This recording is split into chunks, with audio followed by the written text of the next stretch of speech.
This is the Caretaker, and you are listening to The Graveyard Show.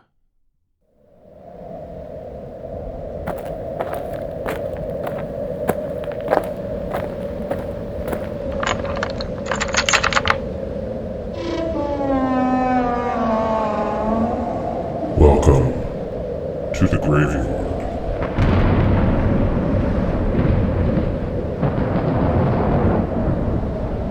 And welcome to another edition of the Graveyard Show podcast. I am your caretaker, and the graveyard is open. Well, it's been a while. Hope you're doing well. It's been quite some time between shows. And, it's good to be back. It's good to have you back. It's great to have the graveyard back open. Hope you had a great rest of your summer since we last met. And now we are on that road that leads down into the fall season and right into our time of year, Halloween. It's a great time of year. It's my favorite time of year. I just love fall. I always have, and it's great to be at this point in the season. So before I get into news notes, and I'm also going to be sharing some thoughts that I had on 1-hour horror anthologies that I'll get to a little bit later, as well as stay tuned because I'm going to be letting you know who my next guest will be for the next podcast. And I have a lot of information regarding the Graveyard Show podcast YouTube channel, what you can be expecting on that site, and or I should say on the channel. And stay tuned for all of that. Very quickly, if you'd like to reach out to me or the show, you could do so at the email address gyspodcast@gmail.com. That's gyspodcast@gmail.com. You can send me your thoughts, comments, and if you're part of the horror community and you have something to promote, please do not hesitate to reach out as well. All right, let's get into the news. And I'm going to be starting with a lot of classic horror franchise news information. So here we go. Let's begin. Halloween Ends, of course, is the highly anticipated release over the Halloween season. Of course, it's going to be coming out October 14th. Now, originally, it was going to be released in theaters, and it was announced not too long ago that it will be simultaneously released on Peacock as well. So you have a choice. You can go to see Halloween Ends in the theaters, or if you just want to stay at home and watch it in the comfort of your own home, you can do so on Peacock as well. Now, what's also interesting about this is that word is that there's a time jump between the last movie, Halloween Kills, and Halloween Ends. It looks like there's a 4-year time jump, so it brings Halloween Ends up to the current year. So that's very interesting as well. I'm curious why the filmmakers decided to do that, and, we'll see what it's all about when Halloween Ends comes out on October 14th. Now, another horror classic series, of course, Child's Play, which has now been turned into Chucky, the TV series. Well, Chucky Season 2 is going to be coming out on October 5th, and the Season 2 trailer is now available online. And as I mentioned, it's going to be premiering on October 5th. It's going to be on USA and Sci-Fi, just like they did last year as well. What's interesting is that there's a brewing company, Elysian Brewing Company, or Elysian Brewing, I should say. They're going to be releasing a special limited edition Chucky pumpkin beer as well. And the can is going to have our favorite killer doll on there as well. So check that out as well. It's Elysian Brewing. That's Elysian. Hellraiser is being rebooted, and it actually has two projects for two different networks or streamers, as we say nowadays. Hellraiser right now, the film is being rebooted, and it's coming to Hulu on October 7th. Now, in the film, a young woman struggling with addiction comes into possession of an ancient puzzle box, unaware that its purpose is to summon the Cenobites a group of sadistic supernatural beings from another dimension. Now, Hellraiser for Hulu is being directed by David Bruckner, who directed The Ritual for Netflix. And we have a new Pinhead. Actress Jamie Clayton will be taking on the role that, of course, Doug Bradley had played in so many films up until, I guess, the last 10 years or so. So Jamie Clayton will be taking on the role of Pinhead, and if you want to see what she looks like in the new Pinhead costume, you can find plenty of photos online, yeah, looks very promising. Now, what's interesting is that HBO is doing, or at least looking to do, a Hellraiser TV series. But right now, there's really nothing other than the fact that a few names have been mentioned to be attached to this series. David Gordon Green, of course, from Halloween, and Michael Dougherty, of course, from Trick or Treat, have been mentioned as directors for the Hellraiser TV series. But right now, there's nothing more to report on that currently. Well, out of nowhere, Ty West has put together a very quick trilogy. For those not familiar, his movie X was released a few months ago. And this past weekend, the prequel to X was released, and that film is Pearl. So we have those two films that were released very quickly. And now it was just mentioned that the final film in this trilogy, Maxine, is going to be coming out as well. Do not have a release date on that, but depending on how fast that comes out, this could be the quickest trilogy released in the history of cinema. It's incredible. It's like I've been kind of in my catacombs doing some research for my Catacombs of Horror, and I've been kind of away for a while. So I come back out here to my graveyard, and boom, what happens?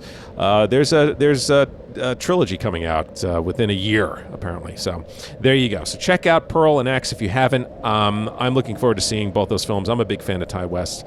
I think he's a really solid director, and I don't think he gets enough credit for being a very talented filmmaker outside the horror community. I think he's really, really talented. So I'm really looking forward to seeing both of these films, and then Maxine. Terrifier 2, our friend Art the Clown, is coming back. Terrifier 2 is hitting theaters on October 6th. After being resurrected by a sinister entity, Art the Clown returns to the timid town of Miles County, where he targets a teenage girl and her younger brother on Halloween night. Now, the film stars Lauren Lavera, Felissa Rose, of course, David Howard Thornton, Griffin Santopietro, and Chris Jericho, wrestler extraordinaire. Hall of Famer, I believe he is as well. Chris Jericho, he's a big fan of horror and metal. I love it. So Terrifier 2. So you have Terrifier 2 coming out on October 6th. You have Hellraiser coming out on Hulu October 7th. And you have Chucky Season 2 premiering on USA Sci-Fi on October 5th. So you have 3 days of horror glory ahead of you, and then you can top it all off with Halloween Ends on October 14th. There's a new film coming out called The Accursed, and it is the latest feature by Kevin Lewis, whose last film was the Nicolas Cage film Willy's Wonderland. The Accursed stars Mina Suvari, Sarah Gray, Meg Foster, and Alexis Knapp. Sarah Gray plays Ellie, and she's asked by a family friend, Mina Suvari, to spend a few days looking after an elderly woman played by Meg Foster, living in a remote cabin. She readily agrees, thinking a short trip to the woods will be a nice escape. Never a good idea. The cabin turns out to be anything but relaxing as Ellie begins hallucinating in ways that blur reality with her dreams. As the visions take over, Ellie realizes that she was lured there by a demonic presence hiding inside of the woman just waiting to break free. The Accursed will be in theaters and on demand October 14th. So there you go. You could do a double feature with that, and Halloween Ends. The biggest genre film festival in the U.S., Beyond Fest, celebrates its 10th anniversary with this most extensive slate ever.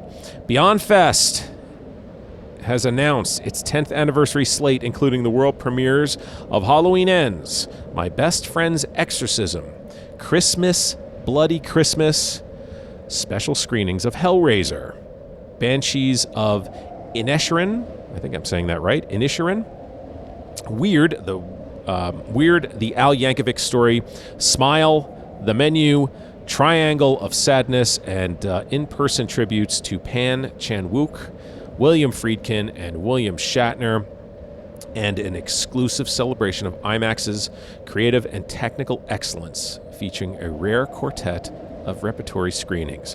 Now, I will list off just a few of the screenings that you can expect to see at Beyond Fest, and I'll tell you where you can go to find more as well in just a moment here. So some of the screenings to note here is Michael Dougherty's film, Trick or Treat, Mad Max Fury Road, UHF, it's a Weird Al tie in there, VHS 99, a special 35mm screening of the film Kingdom of the Spiders, of course, William Shatner. Oh, and then another 35mm special screening of another William Shatner film, The Devil's Rain. That's a creepy movie. And then something which is really cool. Don't know if you've heard about this, but the classic film The Beyond is going to be coming out it's going to be screened as The Beyond the Composer's Cut. Very different. Usually you have a director's cut, but this is going to be the composer's cut. It's receiving its world premiere with an all-new score from maestro composer Fabio Frizzi. It's going to be great. It's going to be awesome. I cannot wait to see and hear this film. Beyond Fest is going to be a 15-day festival starting September 27th and running through October 11th. And you can learn more by going to beyondfest.com and American Cinematheque for more details. Some home video news. Arrow Video is going to release the Count Yorga Collection. I am so excited by this. I am thrilled because, I'm a huge Count Yorga and Return of Count Yorga fan. And, if you've seen my Catacombs of Horror, my favorite scenes, Count Yorga Vampire, it's gotten a lot of love, and more of you are finding it. So to bring this news to you is really thrilling. So here's the deal. It's a limited edition. Contents include a brand new 2K restoration by Arrow Films of Count Yorga and the Return of Count Yorga from new 4K scans of the original 35mm camera negatives. It's going to also include a 1080p high-def presentation of both films. You're going to get original lossless mono audio, optional English subtitles for the deaf and hard of hearing, and you're also going to get illustrated, perfect bound collector's book featuring new writing by film critic Kat Ellinger and horror author Stephen Laws, plus archive contributions by critic Frank Collins and filmmaker Tim Sullivan. Limited edition packaging with reversible sleeves featuring original and newly commissioned artwork by Heather Vaughn. I think I'm pronouncing that right. Vaughn, V-A-U-G-H-A-N, or Vaughan. I will say Vaughn for right now, and I will take the loss on that if that's the case. My apologies to Heather. Fold-out double-sided posters for both films featuring original and newly commissioned artwork by Heather.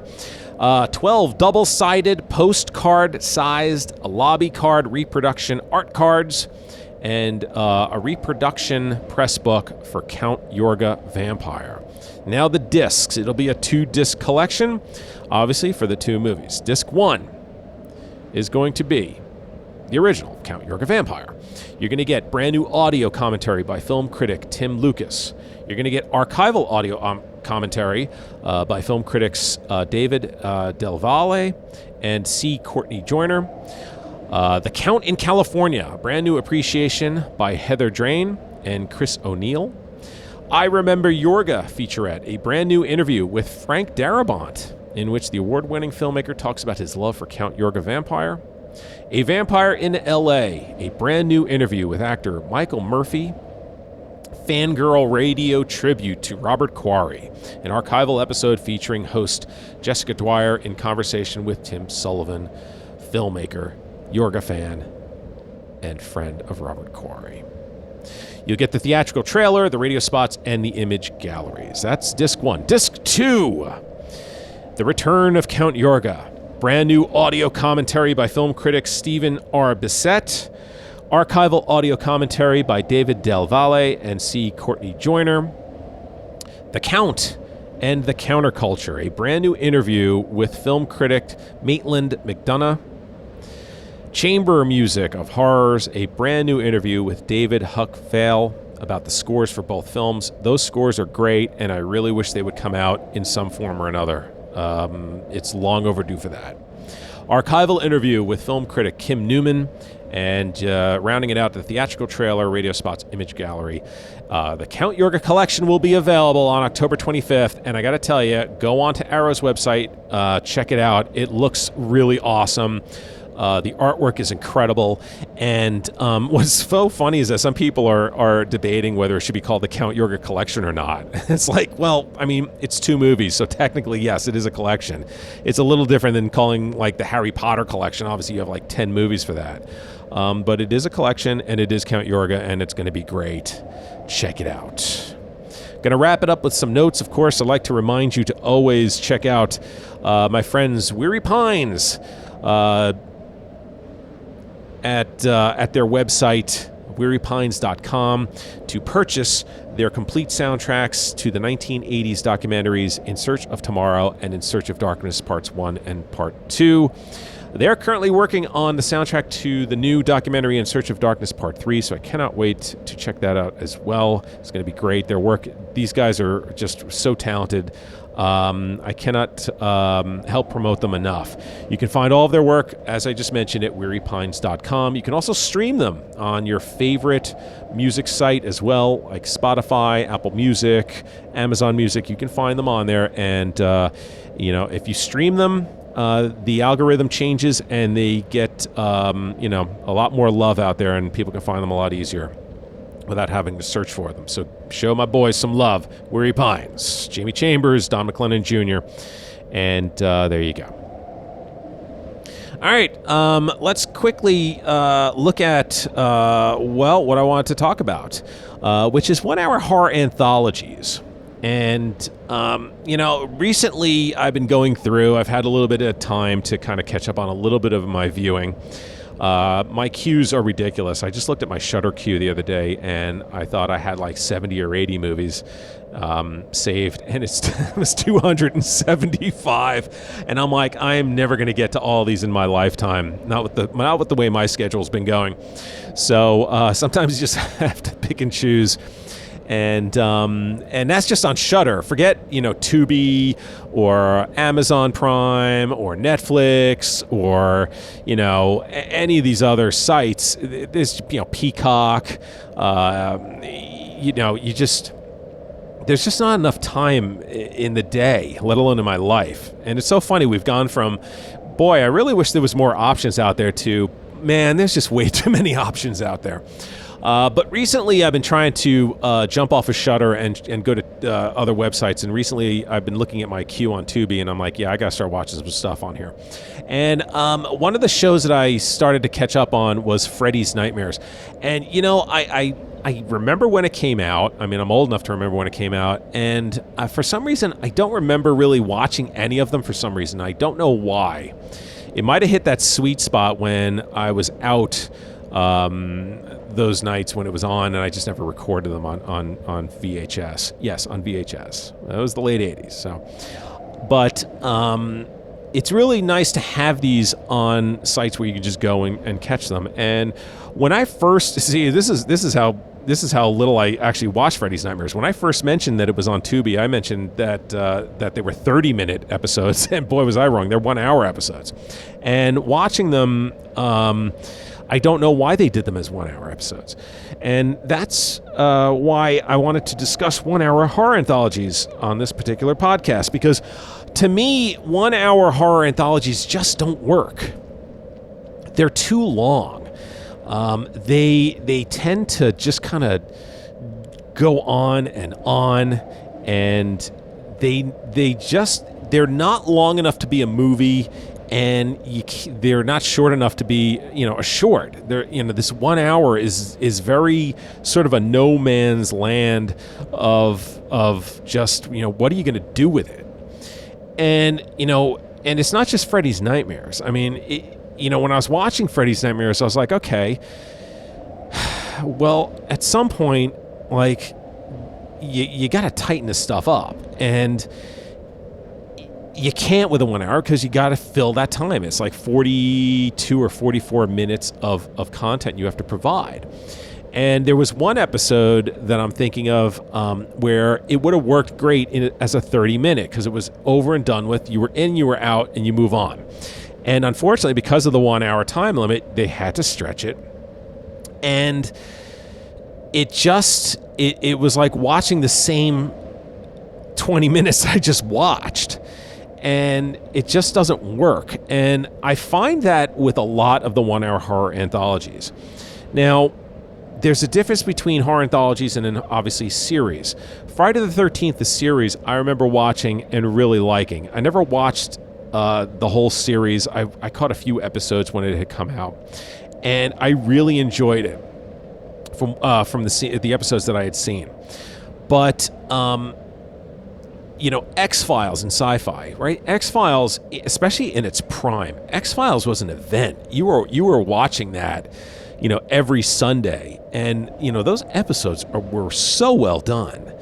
The same with the reboot of Battlestar Galactica. What an excellent series that was. And you have these 1 hours that work. Star Trek, obviously, and all these spin-offs, Enterprise and Deep Space Nine and Voyager, and obviously the Next Generation, that worked. But when you're looking at anthologies, you got to do them short and sweet.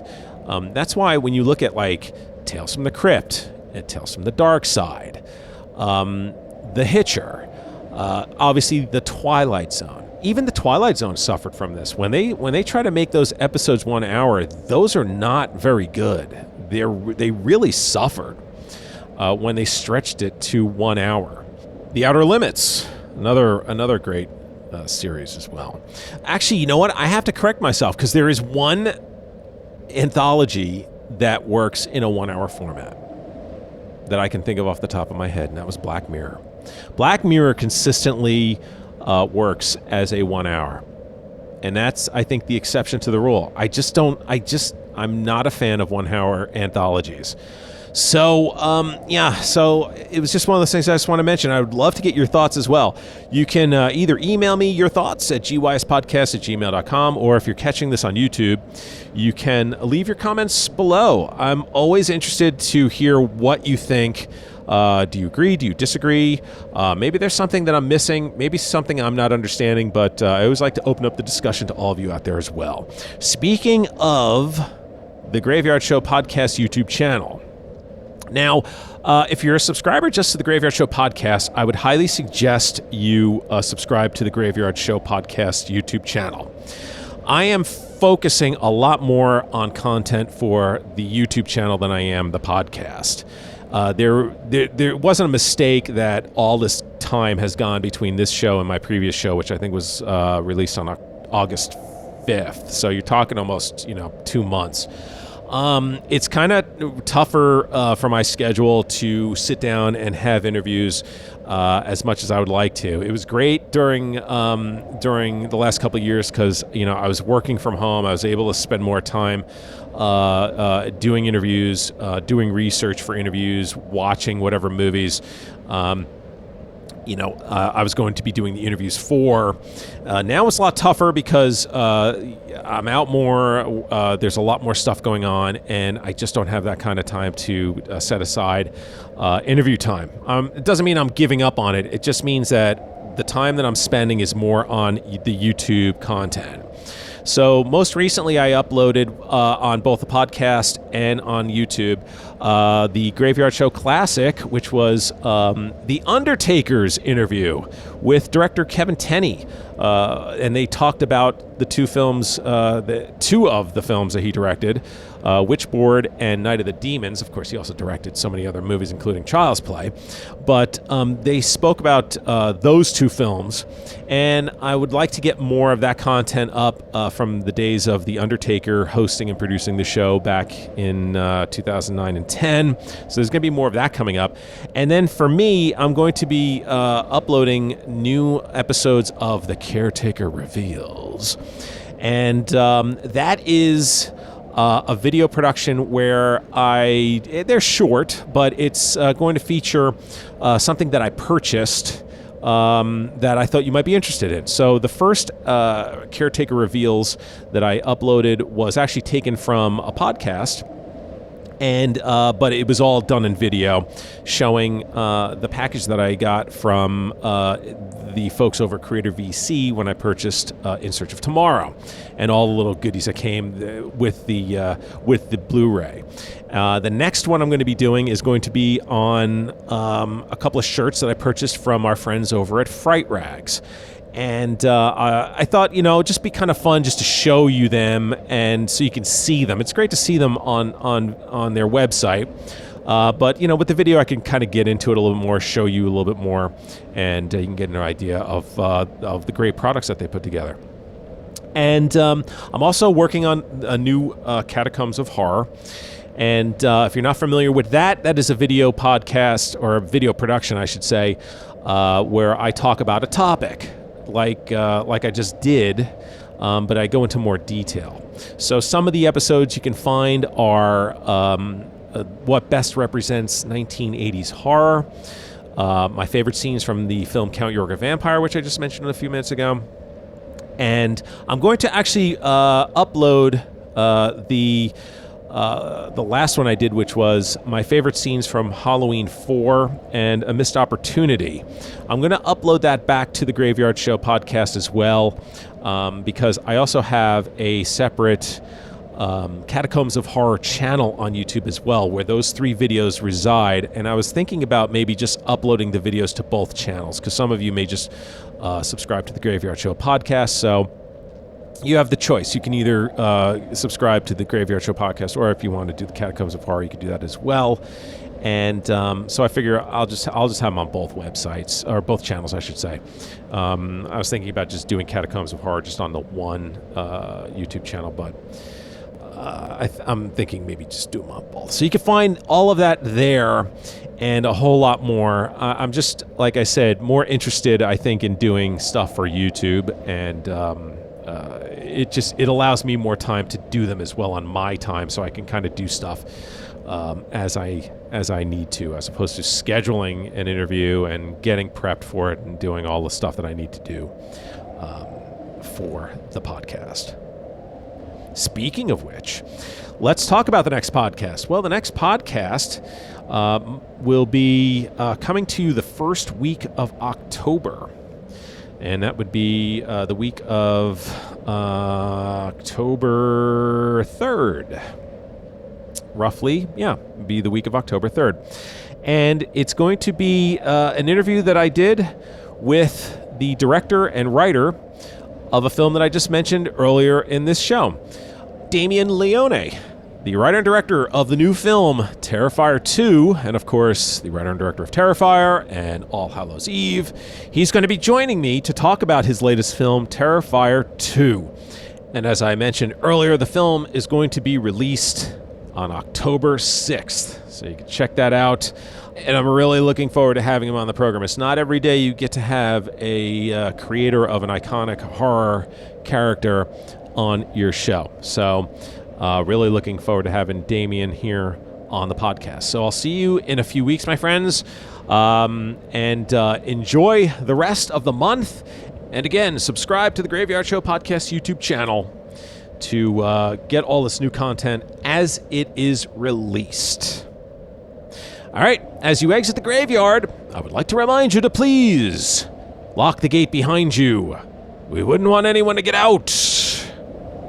Until next time.